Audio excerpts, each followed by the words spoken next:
Hello guys, good day. This is Ben. So, I am sharing this video. Sana matapos itong video na to kasi napaka-importante nito. Itong purpose ng video na to, though yung agenda natin it's more on the product and riders as well. Here kay ProLife UK or sa kung ano ba talaga yung ino-offer ni Pro. So, alam ko naman last year or recently nakapag-meeting na tayo. So, tapos na tayo doon. Though, yung ibang parts doon is natackle ko na or na-discuss ko na sa inyo. But some other information may hindi pa ako na-discuss dahil sa limited lang yung time. Though, alam ko naman sa sarili ko na explain ko lahat-lahat. Though, more on, ano lang kasi tayo before overview, of course, the company, about kay Pro, and then a brief background about sa mga products na ino-offer ni Pro Life UK. So, dito, sa video na to, i-discuss ko yung other products or yung na-offeran ko or na-discuss ko ring products sa inyo. So, going back, alam naman natin na-discuss ko sa inyo yung PAA Plus or ProLink Assurance Account Plus, and then yung Elite plans or series na may 5 years to pay, 10, 15, 7 years. And aside from that, yung latest product ni ProLife UK na Pro Million Flex. Though yung Pro Million Flex, it's a limited offer lang yun and plan lang din na it already lasted or ended up last December 31. So pagka January 1, wala nang product na ganun. Kung babalik man yung product na yun, better din. Anyway, going back. So, hindi ko pa na-discuss or na-share sa inyo yung iba pang products si Pro. So, dito muna tayo sa first section which is the investment linked. Meaning, ito na yung mga VUL products or what we call InsuraVest. Alam naman natin ano yung InsuraVest. Insurance and investment combined. So, these are the ProMillion, ProLink Investor Account Plus or PIA, ProLink Exact Protector or PEP, ProLink Elite Protector, ito na yung Elite, ProHealth Prime, ProLink Assurance Account Plus or PAA, pinaka-favorite natin to, and lastly, ProMax. So, ito yung mga na-mention ko, yun yung mga plans na ino-offer ni Pro under kay investment linked or what we call VUL or InsuraVest.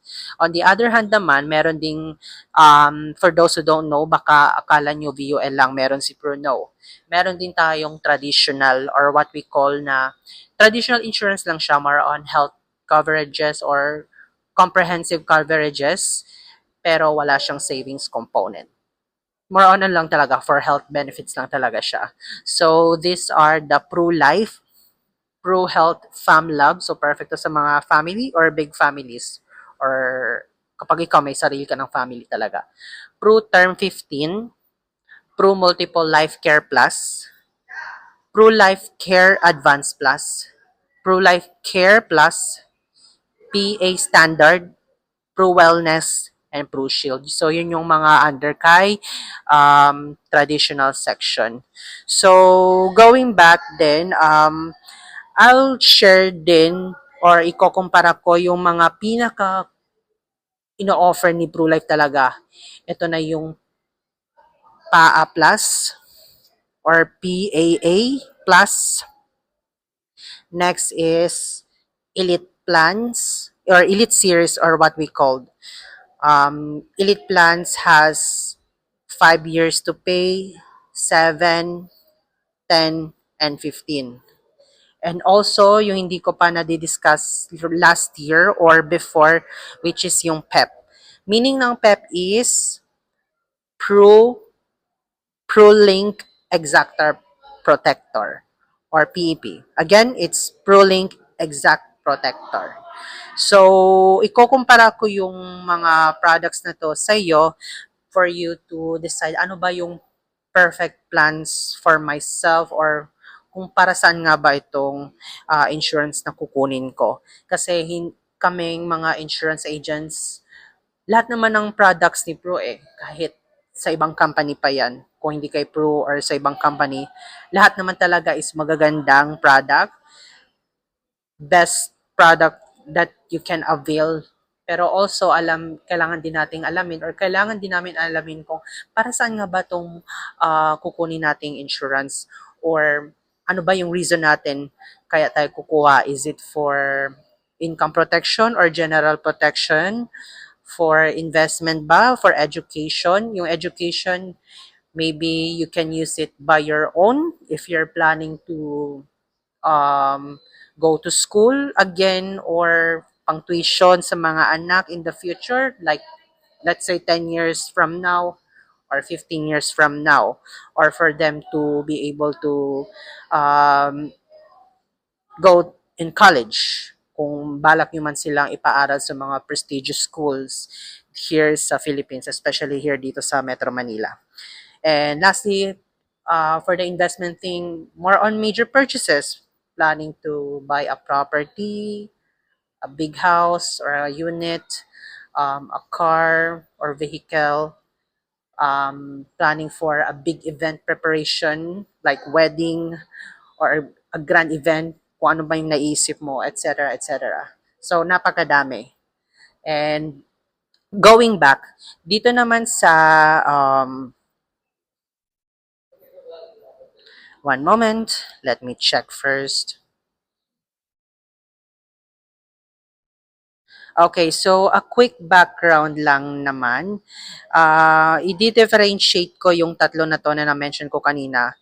Si PAA Plus, si PEP or Pruling Exact Protector, and then si Elite Plans or Series. So, basically, yung kay PAA Plus, it's a regular term. Regular term siya, so meaning payable siya up until age of 100 regardless of your age. So ano siya, you're still insured at the age of 100. Yun yung nasa PAA Plus. But ang pinakamaganda dito is flexible siya. Though ang minimum talaga natin dito is 3,000 per month. Kung hindi kaya si 3,000 a month, then we can adjust, then pwede naman yon. Let's say we can do 2.5, 2.8, 2.1, 2.2, 1.8. Siguro 1.8, yung 1.8 na yung pinakasagad. Pero alam naman natin kapag mababa yung premium, mas mababa rin yung health coverages or benefits na meron ka. So it will depends pa rin kung magkano yung premium na binabayad mo. And of course, kung kailan ka nag-apply, kasi big factor din yung age natin eh. And then yung health condition. If you started at the very young age, let's say you started at the age of 20 or 18, or even infant pa lang, kasi ang bata, 0 years, from 0 years old to 7, up until 70. Kasi yung sa PAA Plus, kahit 0 years old ka pa lang, let's say magsa 7 months ka pa lang, or 7 days pala, sorry. From 0 years old ka pa bagong panganak, then 7 days, of course, meron ka na yung certificate, birth certificate. So, you're already eligible to get insurance. May insurance ka na agad-agad. And mostly ganito yung nangyayari sa ibang bansa eh, na pagkapanganak pa lang sa isang bata, may insurance na talaga. Unlike sa atin dito is parang iniisip pa natin na kumuha ng insurance once we get older, like nasa 20. So, medyo late na talaga siya. If you started at the very young age, mas mura yung insurance for you and mas madami yung coverages or riders na makukuha mo. So, dito naman kay Elite or Elite Plans, Elite meron siyang 5, 7, 10, and 15 years. So, magkaiba siya kay PAA kasi kay PAA is regular siya. Regular pay talaga siya. Pero it doesn't mean na yun na up until 100 kailangan mo parang to pay. Kasi it's up to you pa rin naman eh kung hanggang saan lang talaga ikaw committed or kung kailan mo na siya ito-terminate or yun nga, parang tatapusin na yung contract. Kaya nga siya eh, unlimited siya. Though kahit na up until 100 siya, you're still insured at the age of 100 or hanggang kailan man tayo mabubuhay dito sa Earth. Pero yung kay Elite naman is term life insurance lang siya. may duration lang siya, like 2 years, 5, 10, or 15. So, going back naman, yung sa elite plans naman, for example, on your first year, kay elite, let's say 5 years yung pinili mo, elite 5. At your first year or in your first year pa lang, you already have 10% allocation fund. Within the year pa lang ha, meron ng account value yung money mo. Pagka second year, you already have 45%. So, ang laki. Third year, 100 and onwards na siya. Sa 7 years naman, or Elite 7, first year mo, 10 years na agad. Ay, 10% na agad. Pagka second year mo sa Elite 7, you have 45 as well. Same with Elite 5. Then, on your third year and above, 100% na siya. Pagka 10 years naman, or Elite 10 yung pinili mo, in your first year, you have the 7% for your fund allocation. So, meron na agad account value yung policy mo. On your third year, you have 30%. Then, third year and above, 100%. And lastly, 15 or Elite 15 series. In your first year with Elite 15, 0% pa siya, meaning wala pa siyang na-accumulate na fund value kasi in that year, ang more on ang binabayad mo pa lang is sa insurance. Wala pa yung investment or savings component. Pero pagka second year, doon na papasok yung pag-accumulate ng account value mo. In Bisaya, mutubo good siya. Pagka third year naman sa Elite 15, 75% na yung fund allocation mo. And pagka fourth year and fifth onwards, 100% na siya. The same thing lang din with PAA Plus. Balik ulit tayo kay PAA. Kay PAA Plus naman on your first year, let's say, na-approve ka ngayon. So, magsa-start na yung duration nyo or your first year. So, again, wala ka pang fund value within your first year. Kasi, even though nagbabayad ka na ng premium, more on ang binabayad mo pa lang kasi is sa insurance talaga. Yung sa health coverage, mga charges, ganun. So, more on insurance pa lang binabayad mo. But when you reach up to second year, doon na magsa-start yung accumulation ng fund value mo. Yung second year kay PAA, you already have 50%. So, ang laki na rin. On your third year, 50% din. And fourth to fifth year, 100% na siya onwards. Again, unlimited itong kay PAA kasi regardless kung up until anong year mo siya kakailanganin or kung gusto mo siyang i-withdraw. So, it's up to you and we cannot force you. Kasi ikaw naman, pera mo naman yan and ikaw masusunod. And na-discuss ko na sa inyo yung mga percentages na possible withdrawals or kung kailan magkakaroon yung account value na pinili kong policy. But how about naman with the PEP or PEP? Ito yung hindi ko na-discuss last year or before na nakapag-meeting tayo. So again, this is PAA. This is, this is the Elite. Then, itong PAA kasi, PEP kasi, itong PEP meaning ProLink Exact Protector, in between siya nung dalawang products na na-mention ko. In between siya. Tatandaan mo lang, itong PAA is regular payment siya, pero yung Elite and then yung PEP or ProLink Exact Protector is limited pay lang siya. Ang gusto ko lang i-explain dito is itong PEP kasi, since nasabi ko na in between siya nitong dalawa na to, that you can still avail or get an insurance or VUL or Insuraves nga, ika nga, na kahit minimum budget lang yung afford mo. Let's say, balik tayo ulit sa 3,000. Kung 3,000 lang yung babayaran mo in a month or per month, at least you don't need to think na, ay, regular payment kasi ito siya, na kailangan hanggang sa tumanda ako, kung kaya ko man. Meron lang tayong duration na tinatawag. So, perfect na perfect itong PEP for you. Though, ito lang ang gusto ko rin i-share. Para siyang elite na rin. Kasi medyo ano siya eh, 5 years to pay, 10 years to pay, 15 or 7. Pero it allows you to get this PEP na ang price na kaparehas nung PAA. So, kung 3,000 in a month, let's say 3,000 times 12 months, or that is in 1 year. So, you already have 36,000 annually. So, yung 36,000 mo in annually na binabayaran mo in a year, let's say yung pinili mong product kay PEP or PEP is for 5 years. So, ita times lang natin 36,000 times in 5 years. So, 180,000 lang siya. And after nung 5 years na yon, matatapos na yung contract.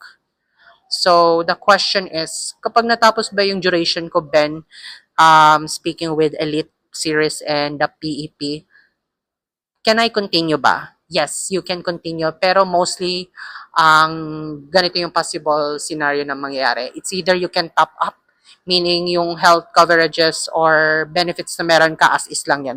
Pero kung gusto mo siyang i-continue, kahit natapos na yung duration mo, regardless kung anong year pa yan, ang mangyayari is more on investment na lang talaga siya. Kung 1 million benefit yung meron ka sa critical illness, ganun na lang siya. Hindi na siya pwede mabago unless may other option. We can do amend or babaguhin lang yung policy, ganun. Amendment for. So, madali lang man din yun, hindi naman siya complicated. So, ganun yung nakikita kong scenario. Same with kapag 15 years to pay pa yung pinili mo. Either elite plans pa yan or PEP. So, after ba nun, Ben, I can still continue. Kasi parang gusto ko pa siyang i-upgrade eh. Since di ko pa siya kailangan. I want to grow my account value more. Then yes, pwede naman yun. Next is, one moment, let me check first. Okay, so again, speaking with Elite muna tayo ha, pati kay Pep. Yung kay Elite kasi, or Elite Series, kapag hindi pa natin natapos yung duration na yun, tapos nag-attempt na tayo for initial withdrawal, ang laki-laki ng surrender charges. For your first year pa lang, since kailangan mo na siya, although in your first year, meron ka ng account value eh, as what I have mentioned earlier. In your first year, 40% yung charge. So, ang laki. 2 years pa lang, 30%. 3 years, 25%. 4 years, 20%. Then, year 5 onwards, 0%. So, wala na siyang charge. So, ganun din, same with Elite 7, 10, and 15.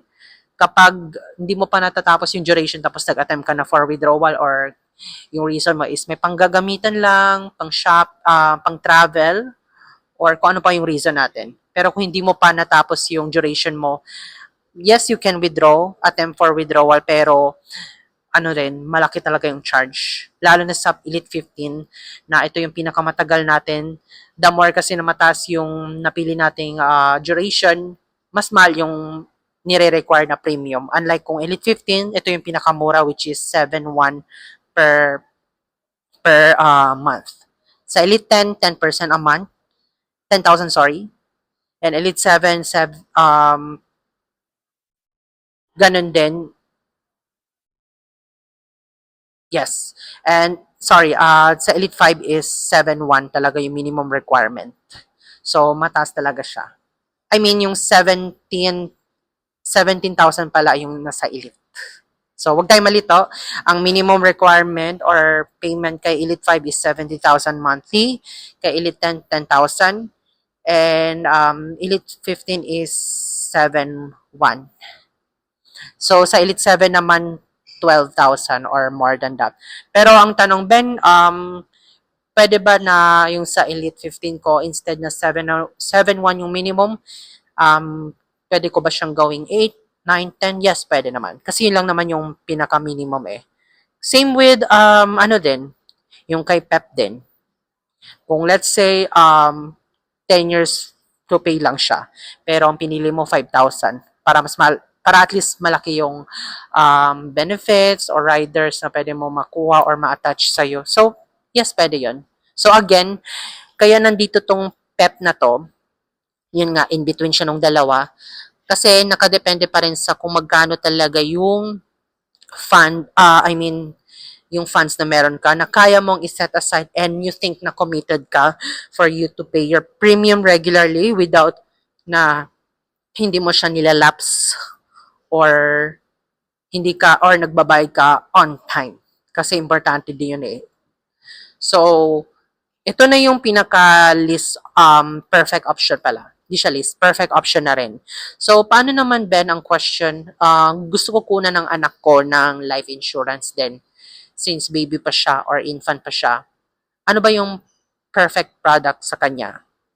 The answer dyan is lahat naman ng products ni Proof pwede sa kanya. So, again, babalik ko yung tanong sa'yo. Magkano ba yung kaya mong iset aside for for the insurance sa anak mo?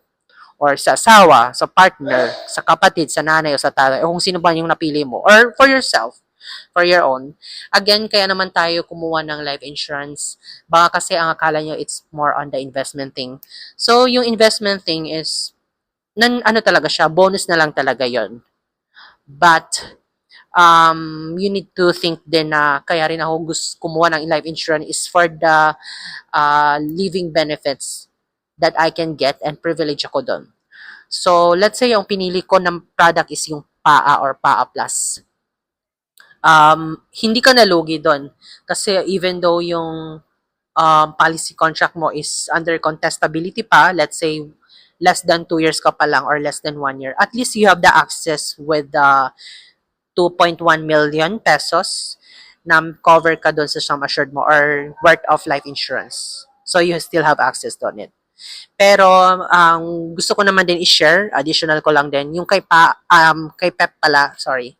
Yung kay Pep naman since you can avail them at the minimum price but in a duration or limited pay lang din. Ito lang din tatandaan mo. Kapag limited to pay lang yung gusto mo, tapos minimum lang din yung budget mo, dapat alam mo rin sa sarili mo na maliit lang yung insurance coverage na meron ka and also with your investment. So let's say PEP yung pinili mo in 15 years, for example. So let's say yung insurance rate of life insurance mo is more on nasa 500,000 lang. Pero yung sa savings component mo is nasa 200,000 lang. So nakikita nyo yung gap ng dalawa. Unlike if you choose the elite and the PAA, more higher of ano talaga, coverages. Yung sa critical illness, umaabot talaga ng million. Million. Same with the investment thing.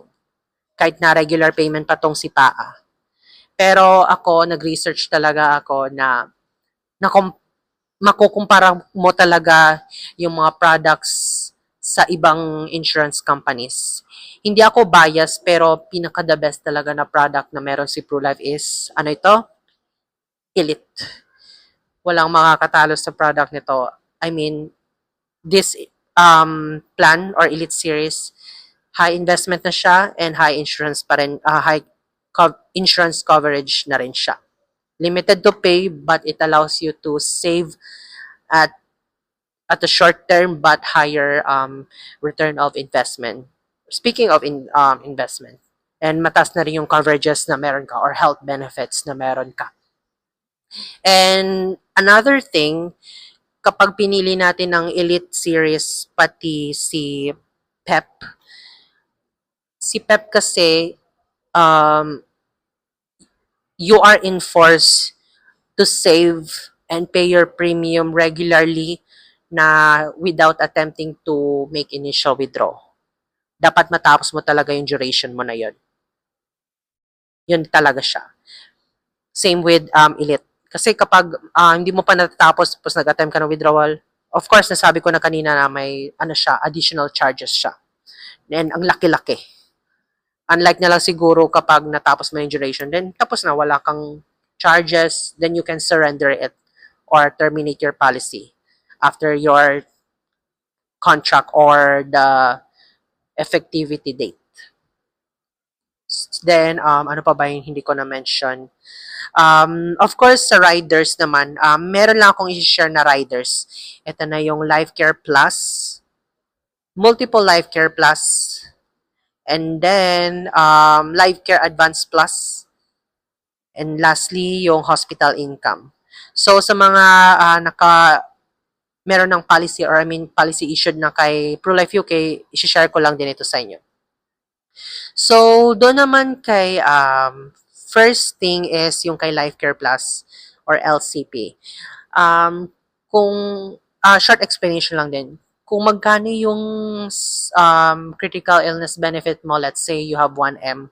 So, kapag meron kang rider nito na Life Care Plus, iba pa yun siya doon sa critical illness na yun. And bayad yun. And guaranteed yun. So, kung ano pa yung sakit mo during upon diagnosis or upon surgery due to any critical illnesses, yung 36 na na-mention ko, you're, may ano ka dito, privilege ka dito. And you have the access with this rider.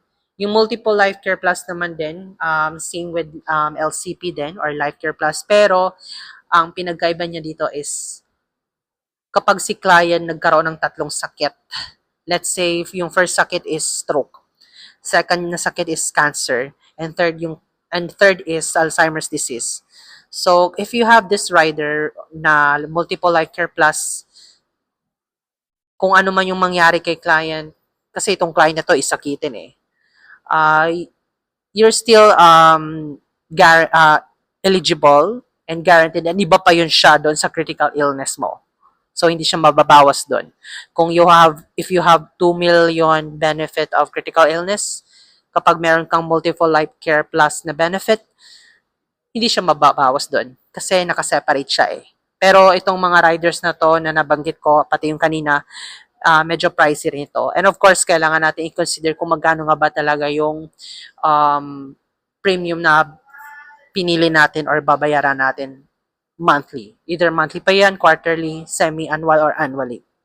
Kaya hindi basta-basta maglagay ng riders. Kahit kaming mga insurance agent, nahihirapan kami mag-attach ng mga ganitong pricey riders.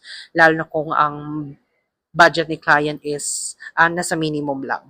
Though wala namang masama, as long as ma-insured sila, okay na yun. It's good enough. Pero kung gusto mo or if the client requested na maglagay ng other riders, then we can. Pero of course, you need to consider the fact na tataas yung premium mo. So, ang sabi dito sa Multiple Life Care Plus, at least 1 year yung interval. Let's say nagka-cancer si client ngayong year. Then, naka-recover siya. Cancer survivor siya. After a year, nagkasakit na naman siya, which is yung stroke, na mild stroke man, or kung anong klaseng stroke pa yan. Either from moderate to severe. So, still present pa rin yung Multiple Life Care Plus mo. And after a year, nagkasakit na naman siya. Nagkaroon naman siya ng siguro brain tumor. So, kapag natapos na yung tatlo na yun, then nagamit mo na siya, tapos na tong Multiple Life Care Plus mo, meaning nagamit mo na siya. And ibabawas siya doon sa sum assured na meron ka or yung tinatawag nating life insurance worth of coverage. Kaya the more na marami kasing riders tayo, mas binabawas siya doon sa worth of life insurance natin. And meron naman ding Life Care Advance Plus. So same din sa na-mention ko kanina, pero during your or ano pa lang, parang upon diagnosis mo pa lang, you are paid 100% of the benefit. And any, ano pa to, kahit anong sakit pa to, basta pasok do sa 36 critical illness. And then, lastly, yung hospital income. So, maganda tong benefit na to, or I mean yung rider. Kasi, ang sabi dito, provides cash benefit for each day of hospital confinement of the insured due to injury or illness up to 365 days. Kung meron kang ganitong rider, better na better sa'yo. So again, this entry or age at entry, 18 years old up to 54 years old. Kapag nag 55 years old ka na, then kumuha ka ng insurance, hindi na ikaw eligible sa rider na to. Ibang rider na lang yung consider natin. Then, yung benefit term ng hospital income na to or yung rider is up until 65 years old. So, hanggang 65 years old, eligible ka pa sa rider na to, regardless is nagamit mo man siya o hindi. Then, meron tayong minimum and maximum for this hospital income or what we call HI. Meron tayong 1,000 a day, 2,000, or 1,500, and then 5 na yung pinakamataas. Pero hindi biro maglagay ng ganong amount sa hospital income. Minimum na yung 1,000. Bakit? Kasi mahal din tong rider na to. Kahit na simpleng confinement lang. So, I'll give a short scenario. Let's say, si client na asthma. Alam naman natin ang asthma, hindi naman siya considered as critical illness kasi it's curable. So, kung yung rider niya na hospital income is amounting for 1,000 pesos a day, and then na-confine si client for 7 days, so, meron siyang 7 days automatic. And hindi ka nalugi doon. Kasi you can use it for your recovery, and kahit simple trakaso lang, kung ilang days ka pa na-confine, kahit na hanggang 365 days ka pa na-confine sa hospital, your, your insurance is guaranteed. And it will pay to you. ProLife UK will pay for you. And maganda dito sa HI na to na rider is unlimited siya. Unlike kay critical illness na once mo lang siya magagamit. Kapag si client na diagnosed for mild stroke, considered yun as critical illness. So, ProLife UK will pay the insured in amount of 1 million, for example. So, yun siya. Once lang siya. And same with kung meron kang waiver of premium due to permanent disability or accident. So, ano din siya? I-waive ni ProLife UK sa yung mga future premiums mo kahit na hindi ka nakapagbayad kasi nga gawa nung na confine ka or na disable ka. ProLife UK is there for you to pay your other or your remaining premiums up until age 100. Paano, Ben, kapag naka-recover ako? So, that's the time na magbabayad ka na ulit. Continuous pa rin siya. Especially kung yung pinili mo is PAA. Kasi regular naman siya eh. So, at least nandyan lang yung pro na, or meron ka doong waiver na for a year, hindi ka nakapagbayad ng insurance mo or life insurance mo kasi nga nasa hospital ka, no work, no pay. Wala kang income. At least, nandyan yung company for you and for you to take care of you. And other riders din, meron tayong tinatawag na yung personal accident. So, medyo mahal din tong rider na to, pero kung gusto mong i-attach to sa sa policy mo, we can. Yes, pwede naman siya. Pero kailangan may mag-sacrifice. What do I mean about that? Kasi kailangan sumakto siya doon sa minimum premium na pinili mo.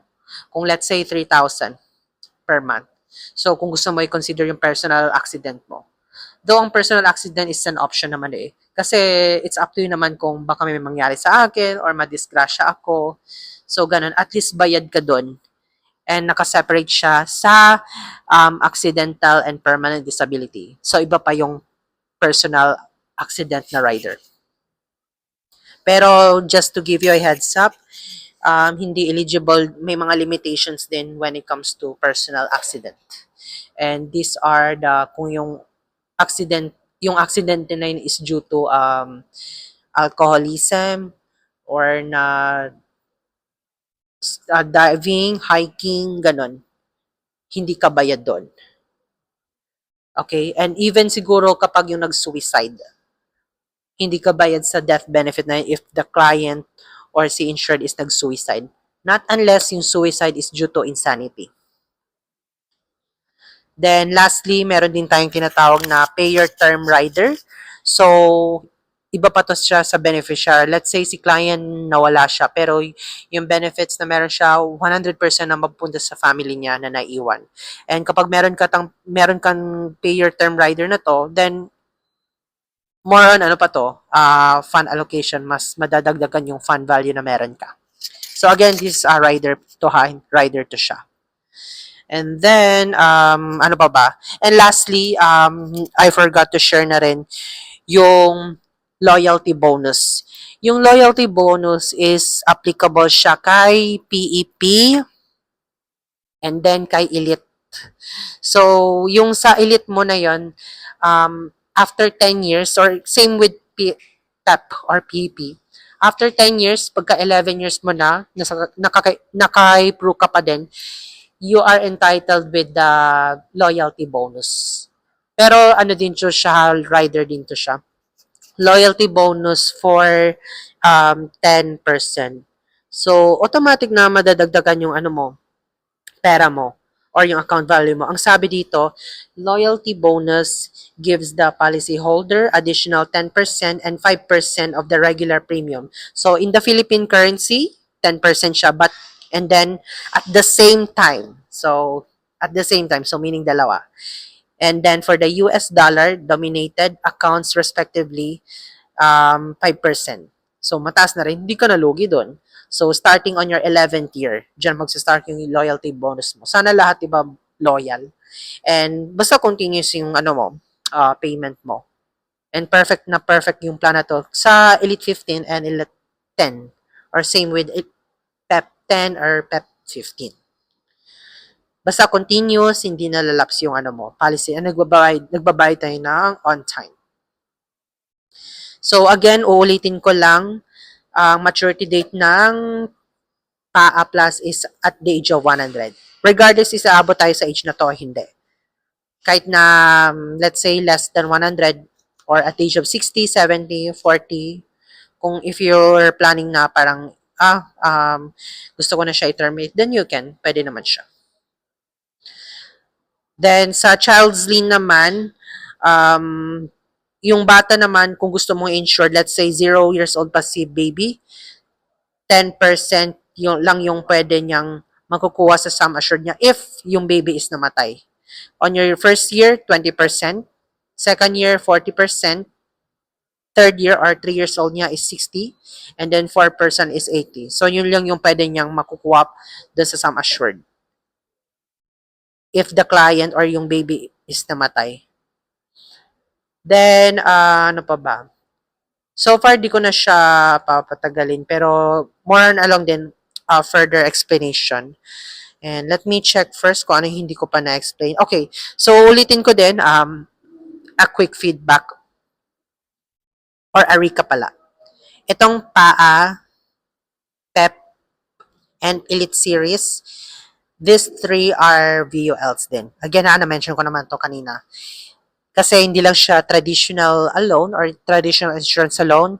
It also has savings component or it allows you to be, to invest na rin.